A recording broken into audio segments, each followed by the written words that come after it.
So I've been out of the house doing research. I thought field work, as they call it, would be great. Where was I for the last hour and a half? In St. Clair County Courthouse, mapping and platting. No. Deeds. Department of Deeds. Looking at fish film or something? Microfilm? Wait, that's spy stuff. Fish film. Fish something. Fish tape. Whatever they call it. Tracking down the Blair family, the descendants, and all of their land transactions. It goes back to 1790, but I know there's more history than that. And there was somebody here before Blair. So why he got to be the founder... Well, I guess technically that guy might not have been in Belleville or Blairsville. How do you get to make your own city? Like, what? That doesn't seem... I want my own city. My city would be cool. We'd have like water-filled tubes that shot you where you needed to go. There wouldn't be any buses. You wouldn't need cars. Be flying houses. I'm lying. Just trying to figure out what to do next. So now I'm going to go to the Historical Society, not the house, not St. Clair County, but the Belleville Historical Society, which I think is back that way somewhere. I'm going that way. When I get there, I'll make another video. I've got that fish film tape stuff recording, and I'm going to start showing you guys everything I got whenever I put all this together for my work for the day. All right? Thanks for watching.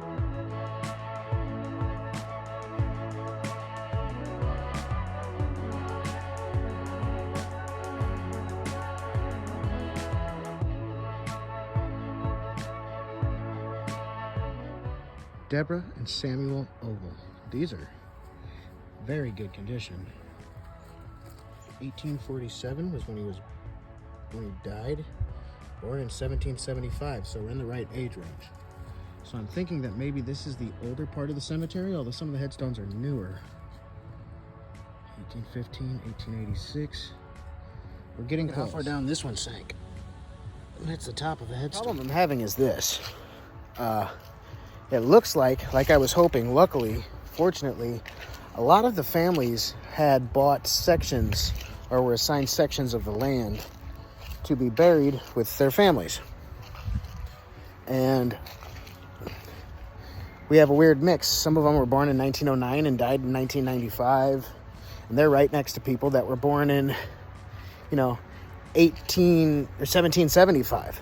So there's a lot of multiple generations of a lot of multiples of families. The bad news is this. There's a lot of headstones to go through. This is just a note in editing. I swear I'm not an idiot all the time. This whole process of me looking through all these headstones this morning, about 2.5 hours worth of searching for George Blair or his descendants, children, wife's name, anything about him, it didn't exist. Because I was at the wrong freaking cemetery. I've lived here for all my life, and somehow I screwed that up. Well, I had fun at least. Got half a ring filled on my iPhone. Got to stay in shape. Sorry. Hopefully you didn't get mad at me for just watching all that. But back to the search. And a lot of them are sunk deep in the ground. More after this. Just to give you an idea, a little bit better of how much I need to go through. And this is still the wrong cemetery. But it's a very beautiful cemetery. This one is called Greenmount Cemetery. The one I was supposed to be at is called Walnut Hill. There's no walnut trees at Walnut Hill, but I'll talk about that later. It doesn't matter. Okay, sorry. Had to interrupt again. Back to it. And there's more on the other side of this hill. So there's a lot to do. So wish me luck, because I might be here for a while. Still searching. And I find it very strange that there's not a single walnut tree on Walnut Hill.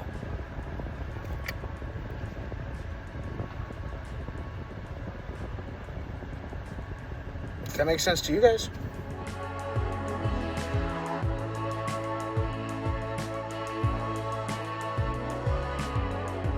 So, what you're looking at right now, just a quick interruption again. I'm interrupting a lot for this, but I'm building a video, so it's all right. This whole thing, this search for George Blair, I was trying to figure out a chronology so I can figure out the legend behind the name of my neighborhood, which is Hexenbuckle, which literally means the hill of the witch, or the hilltop where witches gather, or the gathering place of witches. And there is a Hexenbuckle witch legend, myth, story that I'm trying to figure out if there's any truth behind. That cauldron's in my front yard. It's been at this property as long as anybody with memory is still alive can remember. And they built a little concrete pad for it and everything. Like, it's on display for a reason. And we have some weird stuff that happens here. And so I'm making this video because Halloween is coming, and I've experienced some things here. My girls experienced things here. I think my mom's experienced some things here, but won't talk about it.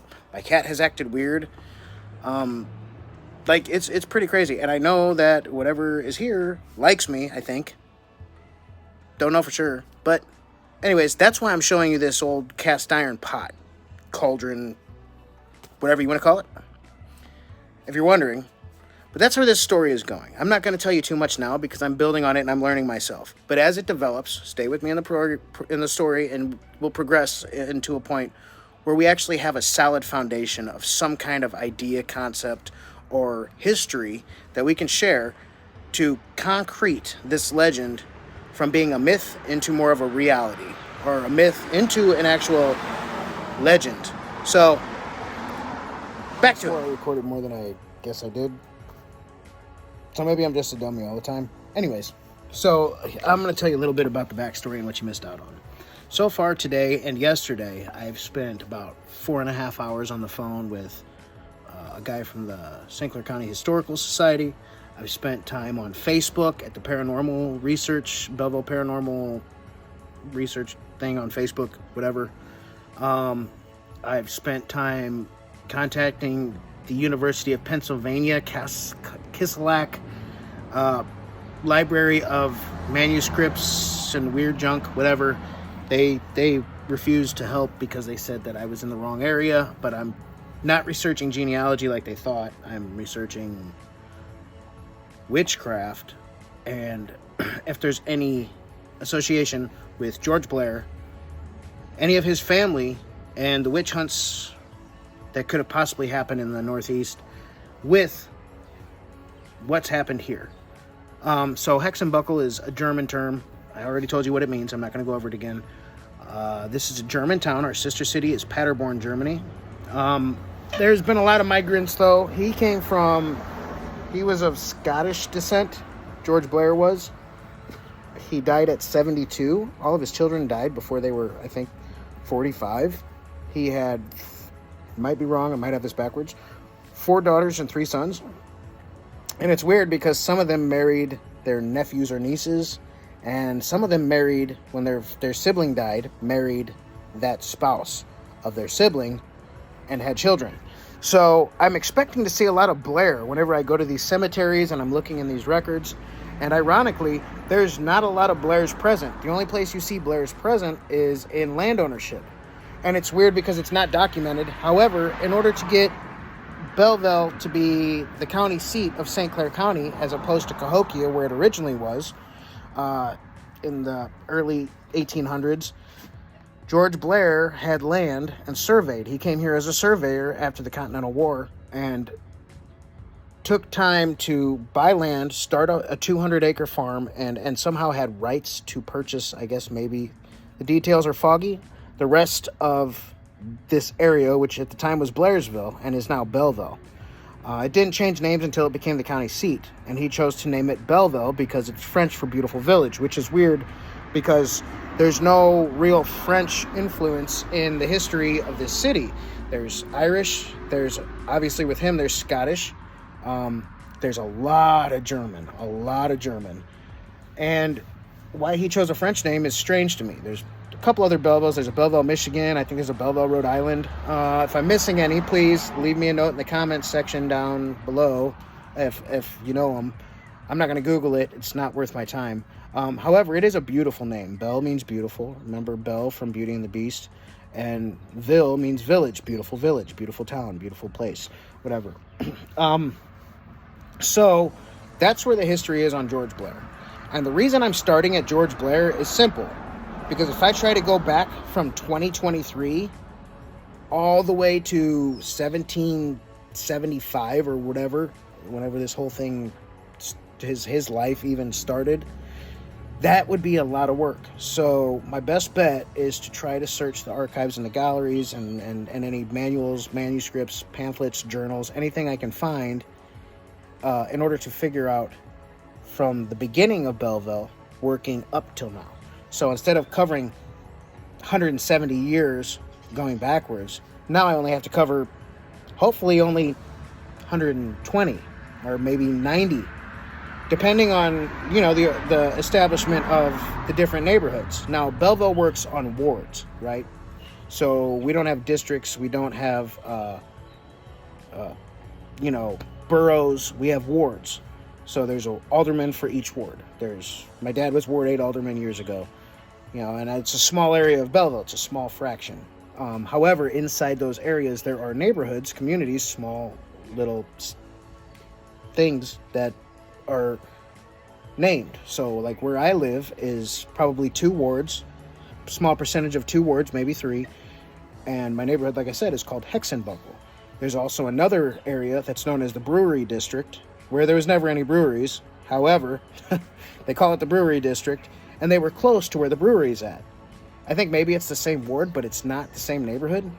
So Belleville's history is cool. During Prohibition, everything kind of got shut down and went haywire. But Stag beer was originally brewed here. I think it was Star Brewery was also here. There were a bunch of other small breweries. And Adolphus Busch also owned land and some breweries here that he had bought. The guy who founded Anheuser-Busch. Busch Beer, Budweiser, Bud Light, but whatever. And all the products that are now InBev rolled up into InBev. So he had multiple places. He had a beer garden, which was right next to the breweries. And there's underground tunnels that they used to use to transport ice. I've seen the tunnels. I'm going to get pictures of them, and maybe that'll be a part of a future video. But for now, this is where I'm at. I spoke to a couple people, and I've got a guy I'm supposed to maybe talk to tonight or meet up with in the next day or two. His name is John. We'll say his last initials T. I don't want to put him out there so everybody blows up his Facebook account because I don't know if he wants that attention or not. But when I talked to John, he's the founder and I think the president of the Belleville Paranormal Society. So I've been on their Facebook page, and I'm going to try to get some kind of a story so we can build on this thing. So I don't want to just like search from one angle. I don't want to have to get ground penetrating radar and search for where headstones sank and there's a void from a body cavity being there. I'm not trying to go find a dead guy that's important to this town who lives in an unmarked grave where he rests for the rest of his life. If I do that and it works out, that would be astounding. I would be recovering some lost history. I am totally thrilled and excited about that prospect. But if that doesn't happen, that's okay. And if I don't get this video done that I'm working on, which will include some of the clips that I'm showing you now, by this Halloween, I have a whole year. So that's amazing news. I can do a whole lot more work and put a whole lot more detail into it. And hopefully I have a friend who is starting a paranormal channel. He wants to do some ghost hunting and some, I guess in my case, if he comes on board with this, he'll be doing some witch hunting. It's my buddy Nick.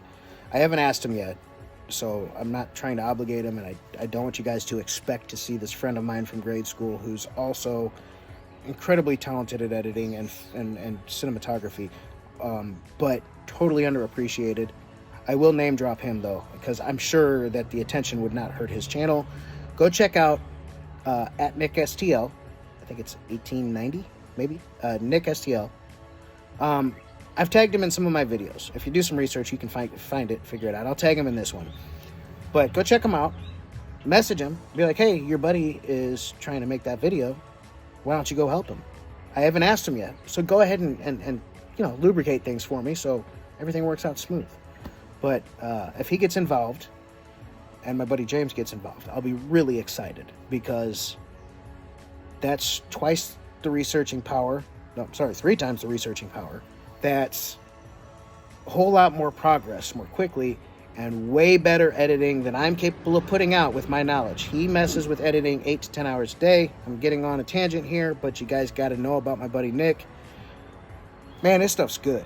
His stuff's good, and his timing's amazing. You'll be seeing him on the channel soon. You'll be seeing him on the channel soon. You'll see him on the channel soon. So just stay posted. But that's where we're at right now. There's some stuff going on. There's some stuff that's already happened that I didn't apparently hit the record button on. I'm sorry for all the ums, but we're getting there. So stay posted.